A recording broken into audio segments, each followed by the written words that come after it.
आपके फेस पे रिंकल्स हैं, बोटॉक्स करवाना चाहते हैं, लेकिन डर लगता है कि कहीं फेस फ्रीज तो नहीं हो जाएगा, फेक तो नहीं दिखाई देगा, ये इंजेक्शन सेफ तो होते हैं और कहीं इसकी आदत तो नहीं पड़ जाएगी। ये कॉस्मेटिक नहीं बल्कि एक मेडिकल मिसअंडरस्टैंडिंग की वजह से होता है। Hello everyone, I am doctor Neha Yadav, MD dermatology, और आज इस वीडियो में मैं आपको बोटॉक्स के बारे में बताऊंगी। एक कॉस्मेटिक नहीं बल्कि एक मेडिकल मॉलिक्यूल की तरह, स्टेप बाय स्टेप। मैं रेगुलरली हेयर केयर और स्किन केयर पर एजुकेशनल इंफॉर्मेटिव वीडियोस बनाती रहती हूँ। तो अगर आप ऐसा कंटेंट देखना पसंद करते हैं तो आप मेरे चैनल को सब्सक्राइब कर सकते हैं और इस वीडियो को एंड तक जरूर देखिएगा। तो सबसे पहले तो मैं ये डिस्क्लेमर देना चाहूंगी कि बोटॉक्स सिर्फ एक ब्रांड नेम है। The actual molecule is botulinum toxin. ये एक प्यूरिफाइड प्रोटीन डेरिवेटिव है जो क्लोस्ट्रीडियम टेटनाई नाम का एक बैक्टीरिया बनाता है और काफी दशकों से बहुत ही ज्यादा लो डोज में और हाईली प्यूरिफाइड कॉन्सेंट्रेशंस में हमारे मेडिकल साइंस में यूज होता आया है, स्पेशली न्यूरोलॉजी, ऑफ्थेल्मोलॉजी और पेन मैनेजमेंट में। तो ये सिर्फ एक कॉस्मेटिक ट्रीटमेंट नहीं बल्कि एक मेडिकल प्रूवन मैनेजमेंट है जो आपकी हेल्थ के लिए भी काफी दशकों से यूज होता आया है। तो इससे पहले कि हम ये समझें कि बोटॉक्स हमारे रिंकल्स को कम कैसे करता है, हम सबसे पहले तो यही समझते हैं कि रिंकल्स बनते क्यों हैं। तो हमारे फेस के लिए हम सबसे ज्यादा कंसर्न रहते हैं। फेस पर जब भी हम कोई एक्सप्रेशन देते हैं तो हमारी मसल्स का मूवमेंट होता है, मसल्स कॉन्ट्रैक्ट करती हैं और मसल्स के कॉन्ट्रैक्शन की वजह से ही वो लाइंस बनने लगती हैं और उन लाइंस को हम डायनामिक रिंकल्स बोलते हैं। जब ये डायनामिक रिंकल्स बहुत सालों दर साल बनती रहती हैं, बिकॉज हम तो दिन भर में एक्सप्रेशंस कितनी ही बार और जाने कितने ही तरीके के एक्सप्रेशंस देते हैं, तो ये डायनामिक रिंकल्स जो हैं ये परमानेंट हो जाते हैं, जो कि बिना किसी एक्सप्रेशंस के भी हमारे फेस पे दिखाई देते हैं और इन रिंकल्स को हम स्टैटिक रिंकल्स बोलते हैं। तो जो बोटुलिनम टॉक्सिन नाम का प्रोटीन है वो हमारे इन डायनेमिक रिंकल्स पे ही काम करता है। तो अब समझते हैं कि ये काम करता कैसे है। क्या ये हमारी मसल्स को पैरालाइज कर देता है? नहीं, ऐसा बिल्कुल भी नहीं है।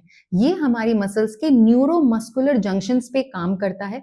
जब भी बोटुलिनम टॉक्सिन के छोटे छोटे से इंजेक्शंस हमारी किसी भी मसल में दिए जाते हैं तो ये मसल और नर्व के बीच में जो जंक्शन होता है वहां जाकर कुछ ऐसे कंपाउंड्स होते हैं, उनका रिलीज को इनहिबिट कर देता है, यानी बंद कर देता है, जिसकी वजह से जो मसल है वो कॉन्ट्रैक्ट नहीं कर पाती है और जो हमारे रिंकल्स हैं वो बन नहीं पाते हैं। तो जो बात समझने की है वो ये है कि ये हमारी मसल्स को पैरालाइज नहीं कर रहा है, ये बस हमारे नर्व से हमारे मसल्स तक सिग्नल नहीं पहुंचने देता, जिसकी वजह से मसल्स अच्छे से कॉन्ट्रैक्ट नहीं कर पाती है।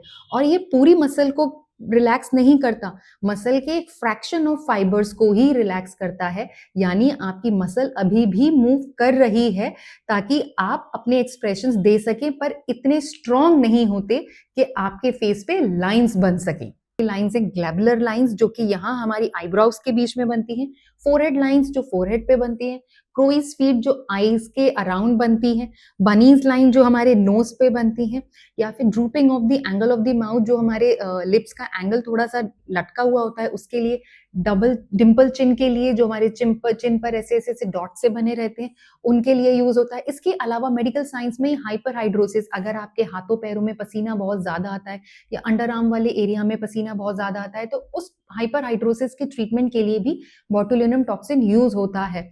इसके अलावा अगर आपके जॉ मसल्स बहुत ज्यादा हाइपरट्रोफीड है, आप लोगों ने देखा होगा कुछ लोगों का ये हिस्सा बहुत ज्यादा हाइपरट्रोफीड होता है जिसे मेसेटर हाइपरट्रोफी कहते हैं, तो उसके इंप्रूवमेंट के लिए भी बोटुलिनम टॉक्सिन इंजेक्शंस का यूज होता है। तो इससे एसोसिएटेड बहुत सारे ऐसे मिथ हैं। पहला मिथ जो मैंने आपको अभी ऑलरेडी क्लियर किया है वो ये कि क्या ये हमारी मसल्स को पैरालाइज कर देता है? नहीं, ये हमारी मसल्स को बिल्कुल भी पैरालाइज नहीं करता, ये सिर्फ हमारी मसल्स को रिलैक्स करता है और उसमें से भी सिर्फ एक फ्रैक्शन ऑफ फाइबर्स को ही रिलैक्स करता है। मसल का जो इनहेरेंट मूवमेंट है वो बना रहता है, सिर्फ एक्सप्रेशन लाइंस नहीं बनती। सेकेंड मिथ जो बोटॉक्स से बना रहता है वो ये है कि इसकी वजह से हमारा जो फेस है वो परमानेंटली फ्रीज हो जाएगा, तो ऐसा बिल्कुल भी नहीं है। बोटुलिनम टॉक्सिन एक प्रोटीन है जो कि हमारी मसल्स के एंड प्लेट जंक्शंस पे काम करता है।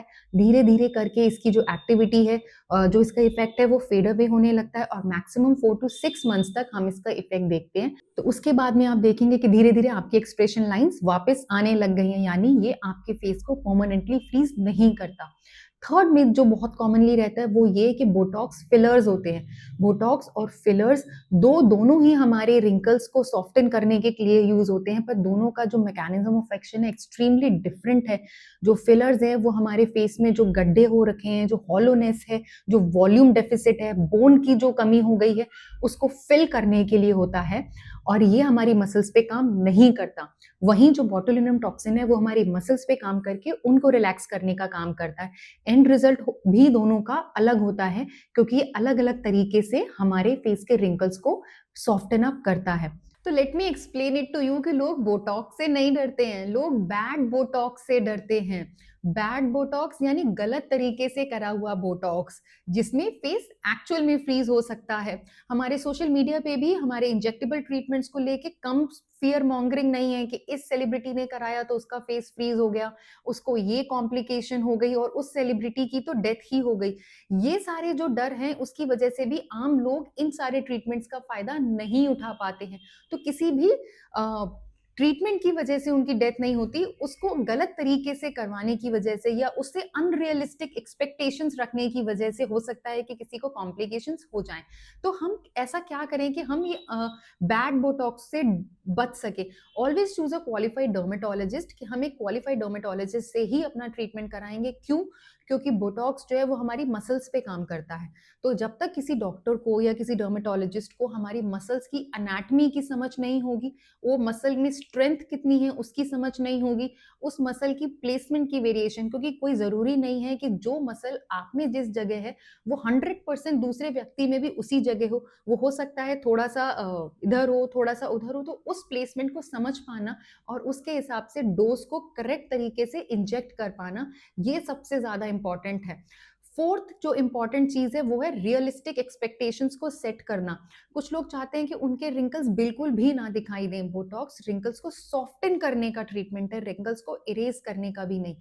जब हम बहुत ज्यादा बोटॉक्स कराते हैं तो उसकी वजह से हमारा जो फेस है वो फ्रोजन हो जाता है, and that calls for a bad Botox treatment. अगर आपका फेस नेचुरल दिखाई दे, रिंकल्स रिलैक्स्ड हो जाएं और आपके चेहरे पर एक फ्रेश लुक आए, तो choose a qualified dermatologist.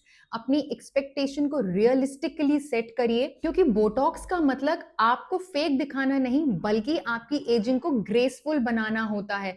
Botox dangerous सिर्फ तभी हो जाता है जब हम अधूरी जानकारी से किसी अनक्वालिफाइड पर्सन के पास में जाके ये ट्रीटमेंट कराते हैं।